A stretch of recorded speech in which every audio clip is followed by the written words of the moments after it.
Voilà, donc je bénis le Seigneur, comme certains parmi vous ont vu l'affiche par rapport à ce qui a été dit, par rapport au message qui a été annoncé par cette affiche, par rapport au message que nous allons partager ce soir. C'est un message, je crois certainement, qui va faire du bien à une personne.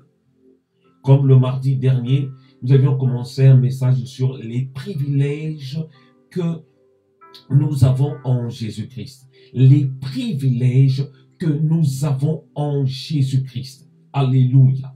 Les privilèges ou les avantages que nous avons en Jésus-Christ. Comme vous le savez, des fois nous venons dans le Seigneur et même lorsqu'on va plus tôt, j'irai encore plus loin, lorsque nous allons dans une entreprise, on cherche l'embauche, on cherche à être embauché dans cette entreprise. Qu'est-ce qui se passe? Au niveau de l'entreprise, on organise un entretien des fois entre l'employé, entre l'employé et l'employeur. C'est-à-dire, ce moment d'entretien, c'est là où, le patron va dire justement à la personne qui va embaucher, tiens, quand tu viens dans mon entreprise, si tu veux que je t'embauche, voilà ce que j'attends de toi.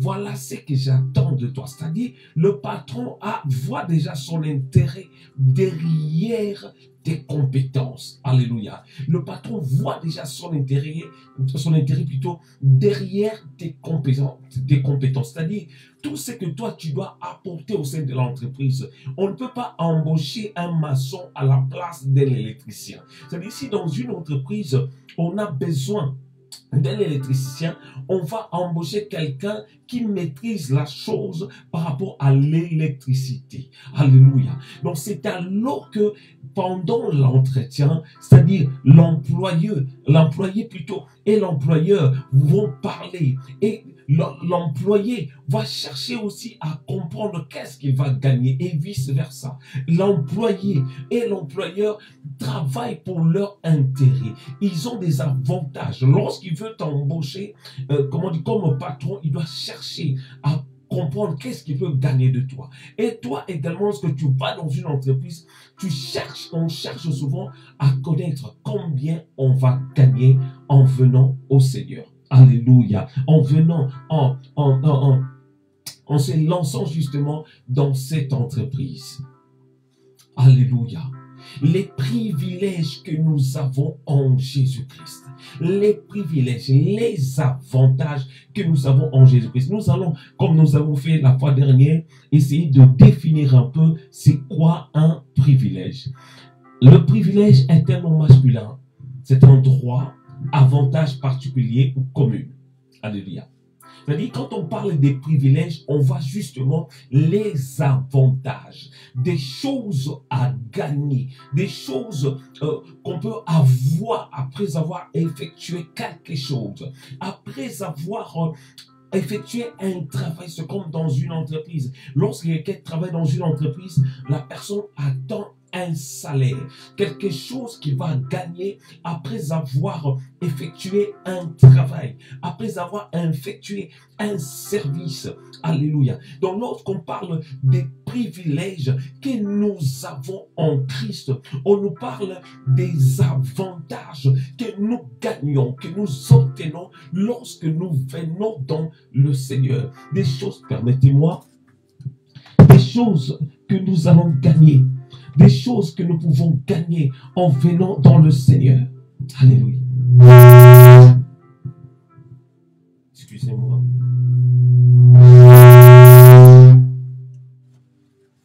Alléluia. C'est-à-dire, nous parlons des choses. Alléluia. C'est-à-dire, comme je disais, comme nous sommes dans une entreprise, nous cherchons à connaître ce que nous allons gagner comme salaire. Parce que lorsqu'on connaît ce qu'on va gagner, c'est alors on peut organiser des choses et, comme on dit, préparer même des projets, avoir des projets en se disant, à la fin du mois, dès que j'aurai mon salaire, je peux payer justement mon loyer. À la fin du mois, dès que j'aurai mon salaire, je vais investir dans telle chose. Donc ça veut dire, comme on dit, un ouvrier mérite son salaire. L'ouvrier mérite son salaire. Donc il est important important que nous puissions connaître quels sont les avantages, qu'est-ce qu'on gagne lorsque nous venons dans le Seigneur, qu'est-ce qu'on gagne, qu'est-ce qu'on a comme récompense lorsqu'on vient dans le Seigneur. Alléluia. Nous allons prendre nos Bibles dans le livre de Matthieu chapitre 19 pour comprendre quelque chose d'important. Alléluia. Nous allons comprendre parce que c'est une question qui, ce message va répondre justement au questionnement de beaucoup de personnes, surtout ceux qui viennent nouvellement dans les choses de Dieu. Matthieu chapitre 19 au verset 27. Je vais faire la lecture. La Bible dit au verset 29, Pierre prenant alors la parole, lui dit, voici nous avons tout quitté et nous t'avons suivi. Qu'en sera-t-il pour nous?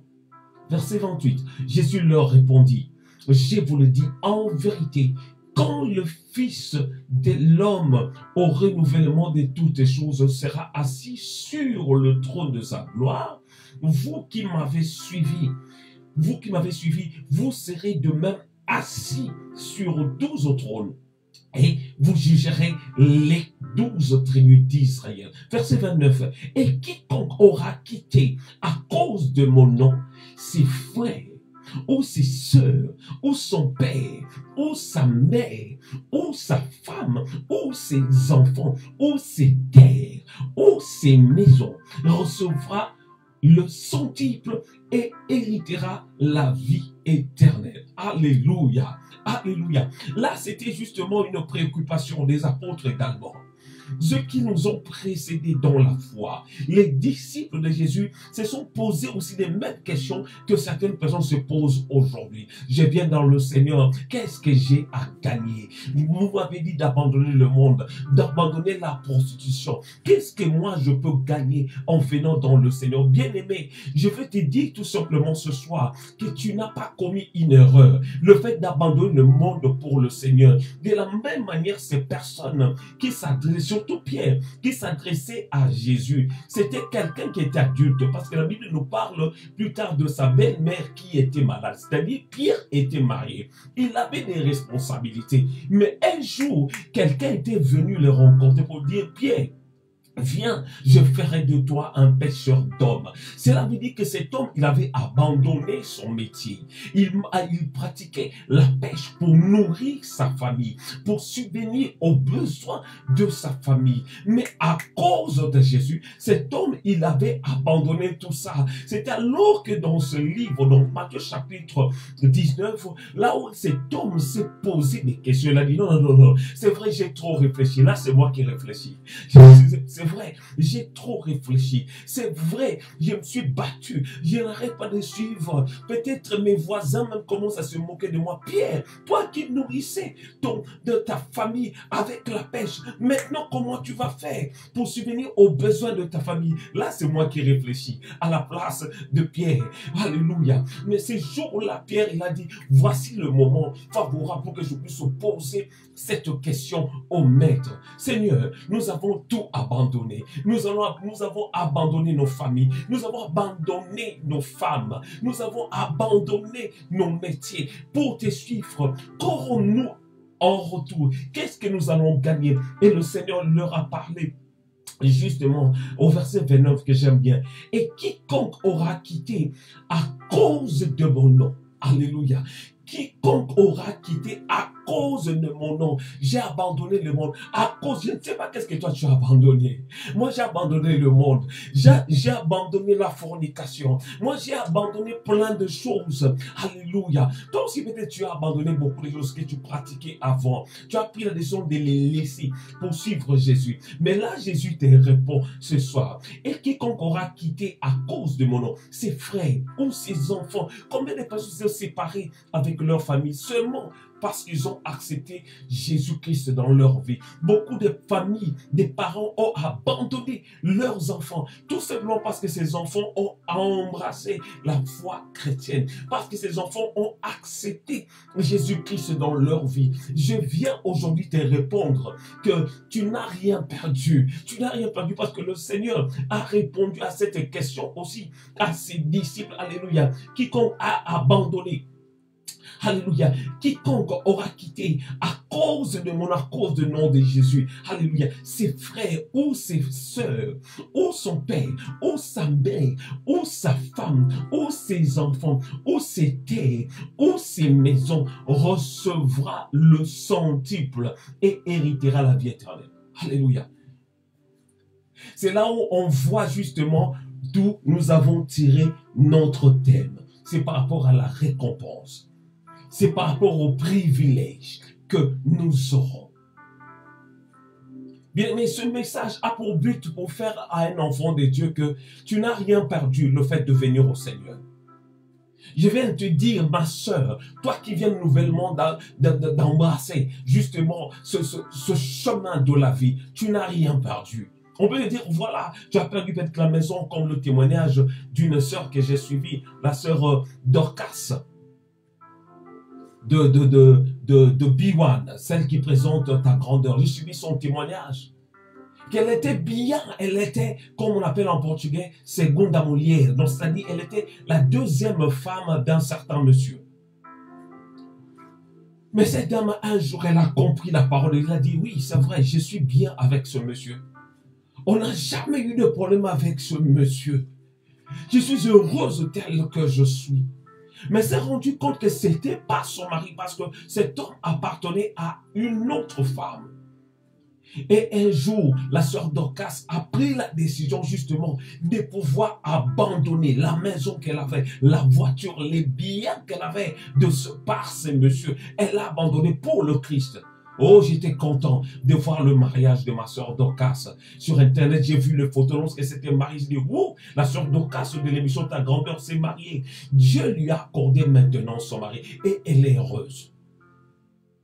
Oh bien-aimé, pour dire que le fait de perdre des choses de ce monde, ça peut être l'argent, ça peut être la voiture, ça peut être le succès que tu avais avant. Oh, je suis dans la joie lorsque je vois ma soeur MG30 qui est tellement connue dans les milieux congolais par rapport à la musique. Lorsque j'ai vu sa conversion, lorsque je l'ai vu témoigner, j'ai dit gloire à Dieu. Dans notre camp, on commence à gagner des gens qui abandonnent les succès de ce monde, qui viennent dans le Seigneur. Oh, ma soeur, mais j'ai 30, ma soeur Maria, 30, ma soeur, tu n'as rien perdu. Le fait de venir dans le Seigneur, tu n'as rien perdu. Alléluia. J'ai vu encore une autre soeur nigériane qui s'est convertie, qui s'appelle, je crois, Shina, quelque chose comme ça. Cette soeur-là, elle chantait dans le monde, mais un jour, elle a pris la décision de donner sa vie à Jésus et elle est heureuse, malgré le succès, malgré les moqueries des gens, mais elle s'accroche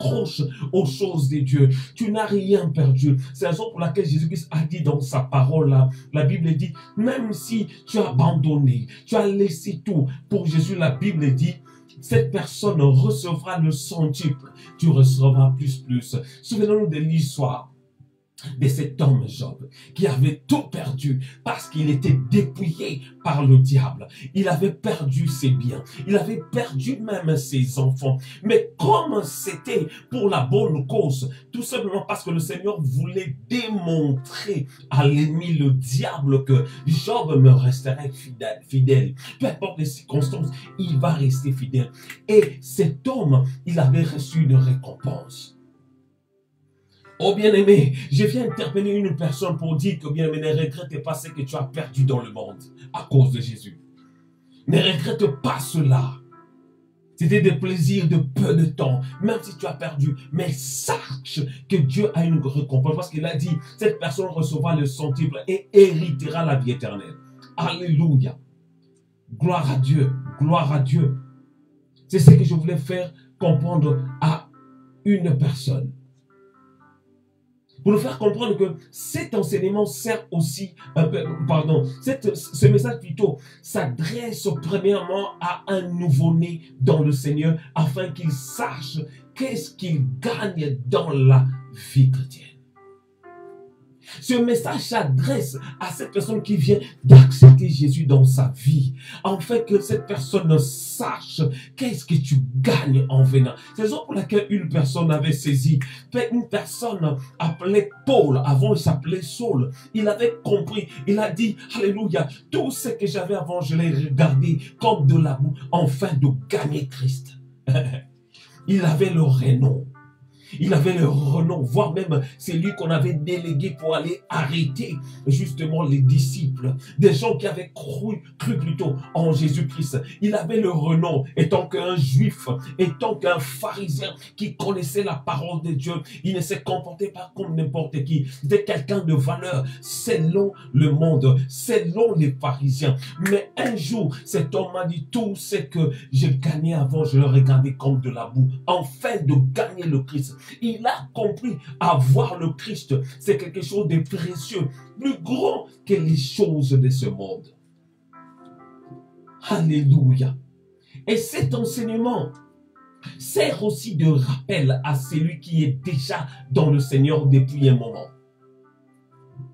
Le but de ce message, c'est pour te rappeler justement. C'est la raison pour laquelle l'apôtre Paul a dit, je ne cesse de vous rappeler les mêmes choses car cela est salutaire pour vous. C'est-à-dire des choses que tu connais déjà, mais on vient te les rappeler parce qu'on sait que si tu connais ces choses, si tu maîtrises, tu ne veux pas être ébranlé, tu ne seras pas emporté par tout vent des fausses doctrines. Tu ne vas pas abandonner les choses de Dieu tout simplement parce que le monde cherche à t'attirer. Tu ne vas pas abandonner le Seigneur parce que tu sais ce que tu vas gagner. C'est comme quelqu'un qui sait, il va dans une entreprise, il sait déjà qu'il veut gagner un salaire. La personne va faire, malgré la fatigue, va se battre parce qu'il connaît la récompense qu'il aura à la fin. Alléluia. Nous allons passer à un autre point. Quels sont les privilèges que nous avons en Christ? Alléluia. Quels sont les privilèges que nous avons en Christ? Certains points, nous les avons déjà vus la fois dernière. 1. Le changement d'identité. Le changement d'identité. C'est parmi les récompenses que nous gagnons. C'est parmi les privilèges que le Seigneur nous accorde lorsque nous venons à lui. 1, j'ai dit le changement d'identité. Jean chapitre 1er, à partir du verset 12 jusqu'au 13e verset. Jean chapitre 1, à partir du verset 12 jusqu'au 13e verset. Je vais faire la lecture.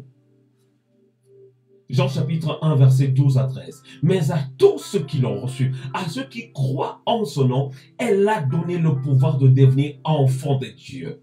Verset 13. Lesquels sont nés non du sang, ni de la volonté de la chair, ni de la volonté de l'homme, mais de Dieu. Alléluia. Là, justement, c'est justement les privilèges que le Seigneur nous accorde. Le fait que lorsque nous donnons notre vie au Seigneur.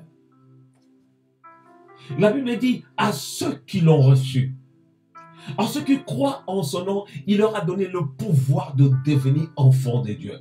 Comme j'ai l'habitude de dire, on n'est pas tous enfants de Dieu. Ça peut choquer certaines personnes. On n'est pas tous enfants de Dieu, mais on est tous des créatures de Dieu. Parce que c'est Dieu qui nous a créés. C'est Dieu qui nous a amenés à l'existence. Mais sauf qu'on n'est pas tous enfants de Dieu. C'est la raison pour laquelle des fois, le Seigneur Jésus, il était tellement dur lorsqu'il s'adressait des fois aux pharisiens. Il leur rappelait que, il leur testait, il leur disait que leur père était le diable. Alléluia. Donc, c'est-à-dire, on n'est pas tous enfants de Dieu. Comme on peut dire, ah, Edgar est devenu grand. Si une personne dit comme ça, c'est que la personne me connaissait petit. Il y a eu un changement. Il y a eu un shift. Il y a eu une évolution en étant à l'état justement de la petitesse. Et un changement justement, un shift qui fait de sorte que tu étais petit, tu deviens grand. C'est alors qu'on dit quelqu'un est devenu. Il y a un changement dans sa vie. Donc c'est ce qui se passe lorsque nous venons dans le Seigneur. Un rappel pour quelqu'un, pour dire que tu as changé d'identité. Tu n'es plus n'importe qui. Tu n'es plus n'importe qui. Comme je disais la fois dernière, lorsque quelqu'un n'a pas de papier, certaines portes, même, surtout nous ici en France, certaines portes lui seront fermées. C'est-à-dire que tu n'as pas droit au niveau de Pôle emploi, tu n'as pas droit d'avoir des chômages, tu n'as pas droit de pouvoir travailler dans certains endroits, au moins que tu le fasses dans le noir, au noir. Alléluia. Tu n'as pas droit, c'est-à-dire que certaines portes te seront fermées, tout simplement parce que tu n'as pas d'identité. Tu n'es pas reconnu au niveau du gouvernement de ce pays, la France. Mais lorsque quelqu'un connaît maintenant son identité, la personne est valorisée en quelque sorte. C'est-à-dire, on te donne la carte d'identité, on te donne l'accès de pouvoir voyager librement, on te donne l'accès de pouvoir investir, même mettre en place une entreprise, tout simplement parce que tu as une identité, une carte d'identité. Tu peux ouvrir un compte bancaire, tu peux avoir des crédits, tout simplement parce que tu as une carte d'identité. Oh, bien aimé, je vais dire à une personne, peut-être tu ne connais pas les avantages que tu as dans le Seigneur. Alléluia. Tu as changé d'identité, tu es devenu enfant de Dieu. Tu n'es plus n'importe qui. C'est comme je disais à une sœur qui est en Côte d'Ivoire, malgré sa mère lui dit des choses comme quoi qu'elle va mourir, qu'elle ne va pas avancer, qu'elle n'aura pas du travail. Oh, il paraît que sa mère est dans la sorcellerie. J'ai dit, ma sœur, as-tu accepté ce qui est dans ta vie? Elle m'a dit, j'ai dit, ma sœur, tu dois croire que tu as changé d'identité. Tu n'es plus la fille de ta mère, mais tu es maintenant la fille de Dieu. Ta mère a été seulement un instrument que Dieu avait utilisé pour t'amener dans le monde. Mais lorsque tu as accepté Jésus-Christ, tu es devenu enfant de Dieu. Tu as changé d'identité. Alléluia. Tu n'es plus de passé. Dans ton passé, tu avais le sang justement de tes parents. Dans ton passé, tu avais le sang de tes parents. Mais spirituellement, lorsqu'on vient dans le Seigneur, même ton sang change. Tu as maintenant le sang de Dieu. Alléluia. Parce que c'est écrit clairement dans ce passage, dans Jean chapitre 1er, dans le verset 13, lesquels sont nés non du sang. Ça veut dire que cette naissance n'est pas liée au sang humain. C'est une nouvelle naissance. Le fait de naître de nouveau n'est pas lié au sang. Ça veut dire que s'il y avait des liens au niveau de la famille, de la sorcellerie, liés au sang, toi tu n'es plus dedans. Tu n'es plus dedans. Comme certaines personnes disent, les réclamations de la famille. Oh, les familles peuvent me réclamer, mais mon sang a changé. J'ai maintenant le sang de Christ. La Bible dit, nous sommes héritiers de Dieu et co-héritiers de Christ. Nous sommes nés de Dieu. Notre identité a changé. Le monde passé a été effacé. C'est comme un nouveau-né. Un bébé qui vient de naître, il n'a pas le passé. Des fois, on oublie. À chaque fois, on nous ramène en arrière. Ça fait longtemps que je suis dans le Seigneur. Même dans les prédications des certains prédicateurs, ils nous ramènent toujours en arrière. Oh, des choses que tu faisais avant te réclament. Tu es encore possédé. Oh, bien-aimé, dis ce soir, je ne suis pas possédé. Parce que j'ai accepté Jésus-Christ dans ma vie. Ma vie a changé. Je ne suis plus l'esclave de la peur. Je suis enfant de Dieu. Je ne suis plus esclave de la mort. Je suis enfant de Dieu. Je ne suis plus l'esclave de Satan. Je suis enfant de Dieu. Il faut le confesser qui tu es dans le Seigneur. Bien-aimé, c'était pour te faire comprendre. Toi qui viens dans le Seigneur, tu as changé d'identité. Même si avant tu étais prostitué, sache que ton identité a changé parce que tu es dans le Seigneur. Alléluia. La position est passée. C'est pourquoi la Bible dit dans 2 Corinthiens chapitre 5 au verset 17. 2 Corinthiens chapitre 5 au verset 17. Je vais le lire. La Bible dit, si quelqu'un est en Christ, il est une nouvelle créature. Les choses anciennes sont passées. Voici, toutes choses sont devenues nouvelles. Alléluia. Je vais reprendre cela parce que c'est un passage que j'aime bien. 2 Corinthiens chapitre 5 au verset 17. Si quelqu'un est en Christ, il est devenu une nouvelle créature. Un changement. La personne était déjà créée, mais le fait de venir, d'accepter Jésus dans ta vie, tu es devenu une nouvelle créature. Un exemple que je donnerai comme ça, c'est comme une chenille. Une chenille, on la voit ramper, je ne sais pas comment le dire, au sol, sur les arbres. Après un moment, il change justement. Il change son état de chenille et devient un papillon. Il change de nature, tout simplement. C'est comme nous, lorsque nous venons dans le Seigneur, nous changeons maintenant d'identité. Je vais être la même personne. Je vais être la même personne. Vous me connaissez connaissez, avant j'étais Edgar, maintenant je suis encore Edgar. C'est la même personne. Mais sauf que la vie que je menais avant, ce n'est plus la même. Parce que j'ai Jésus-Christ dans ma vie comme mon Seigneur Sauveur. La Bible dit, si quelqu'un est en Christ, il est devenu une nouvelle créature. Qu'est-ce qui se passe dans sa vie? Les choses anciennes sont passées. La prostitution est passée. La drogue est passée. Le mensonge est passé. La sorcellerie est passée. Les ténèbres, les vies des boîtes de nuit, les vies des drogues, les vies de faire n'importe quoi. Cette vie est passée, et je suis devenu une nouvelle créature. La Bible dit, alléluia, toujours dans 2 Corinthiens chapitre 5 verset 17, alléluia, la Bible dit, voici toutes les choses sont devenues nouvelles.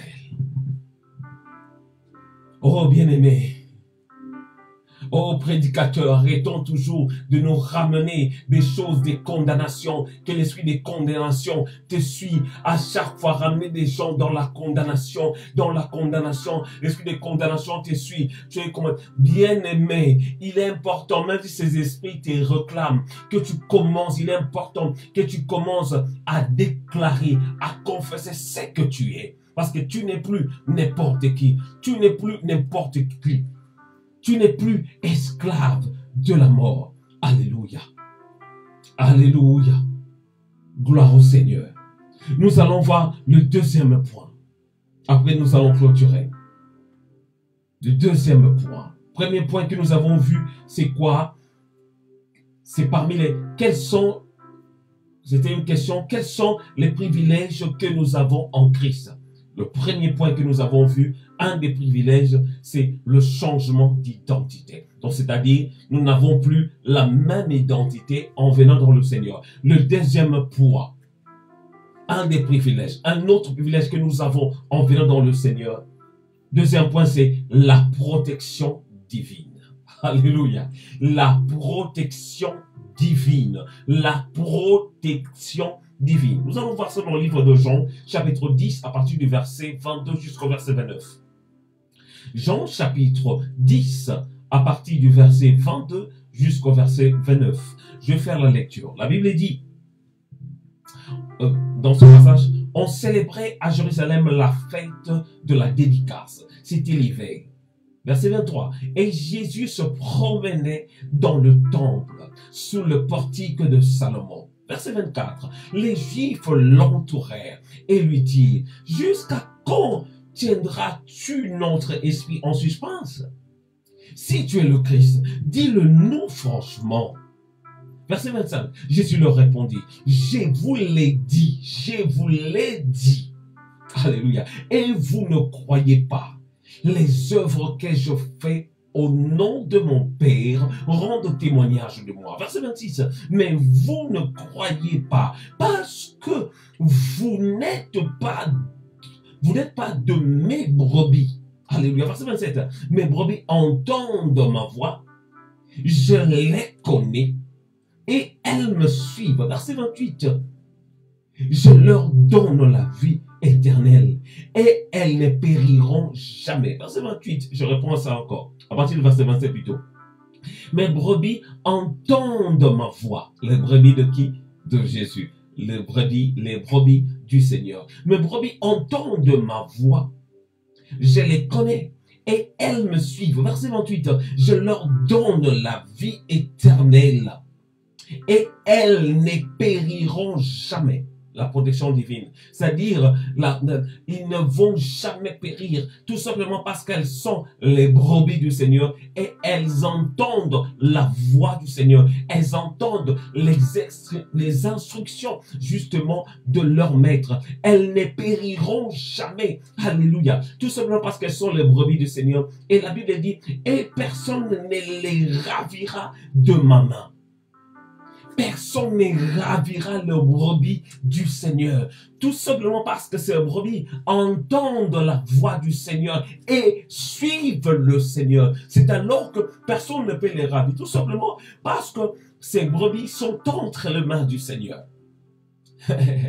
C'est la raison pour laquelle j'ai dit que parmi les privilèges que le Seigneur nous accorde, il y a aussi la protection divine, bien-aimée. Il ne faut pas t'inquiéter. Des fois, lorsqu'une circonstance se présente dans ta vie, où on dit, dans ta famille, il y a la sorcellerie. Il faut que tu cherches une protection. Je ne sais pas où tu vas chercher cela. Comme certaines personnes disent qu'il faut que tu puisses avoir le manteau de ton père. Il faut que tu puisses avoir une couverture spirituelle de ton pasteur, peut-être d'un bishop, afin que tu sois protégé. Alléluia. Je vais te faire comprendre tout simplement, ce n'est pas ton pasteur qui te protège. Ce n'est pas cet apôtre-là. Ce n'est pas ce prophète qui te protège. C'est Dieu qui te protège. Parce que le Seigneur Jésus a dit dans cette parole, il a dit, il a dit que mes brebis entendent ma voix et me suivent. Alléluia. Il a dit que ces brebis, et personne ne les ravira de ma main. Ces brebis, toi qui es brebis du Seigneur, comme tu as été Jésus-Christ, tu es entre les mains du Seigneur. Personne ne peut t'arracher entre les mains. Alléluia. La Bible dit au verset 29, mon Père qui me les a donnés est plus grand que tous et personne ne peut les ravir de la main de mon Père. Alléluia. C'était juste pour nous faire comprendre que l'un des privilèges que nous avons en venant dans le Seigneur, c'est la protection divine. Je vais faire comprendre à une personne bien-aimée, il ne faut pas t'inquiéter. Lorsque les obstacles, les choses se présentent contre toi, tu peux dormir au milieu des sorciers, ils ne te feront rien. Un jour, Paul a été mordu par un serpent. Ceux qui étaient autour de lui, ils vont dire, si vraiment c'est un homme de Dieu, il va mourir. Si ce n'est pas un homme de Dieu, il va mourir. On va voir. Parce que lorsqu'un serpent mord quelqu'un, certainement, il dépose des venins qui feront de sorte que cette personne puisse aller à la mort, que cette personne meure. Mais ce qui s'est manifesté, ces gens-là attendaient la mort de Paul, mais cet homme continuait à parler. Le venin n'a pas pu faire quelque chose de mauvais dans la vie de Paul. Pourquoi? Parce que Paul était entre les mains du Seigneur. Et deuxièmement, parce que Paul n'était pas encore à la fin de sa mission. Bien-aimé, je viens te faire comprendre ce soir, peu importe les flèches que les ennemis lancent contre toi, pour chercher à te détruire, sache que tu es protégé. Des fois, le Seigneur permet que tu puisses le sentir, pour que tu puisses comprendre que les ennemis sont là, mais ils ne te feront rien. Des fois que l'ennemi peut essayer de toucher même à ta famille, il touche. Le Seigneur veut seulement te faire comprendre que sache qu'il y a des ennemis, mais comme je t'ai révélé, tu as maintenant le pouvoir de les détruire, de détruire leurs œuvres. Bien-aimé, pourquoi as-tu peur de la situation que tu traverses maintenant? Dieu est au contrôle de tout.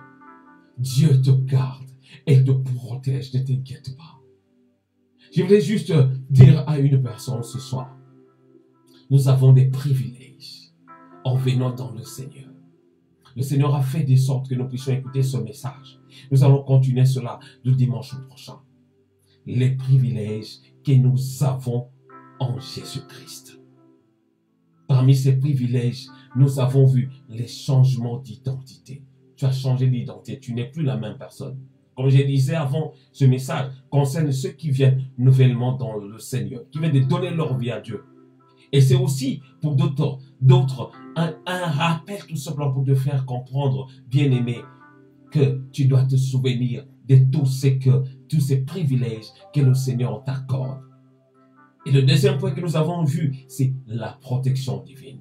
Quand Dieu protège, personne ne peut le ravir. Comme nous avons vu dans ce passage dans le livre de Jean chapitre 10, le Seigneur a dit, celui que Dieu tient dans sa main, personne ne peut le ravir. Celui que je tiens dans sa main, personne ne peut le ravir.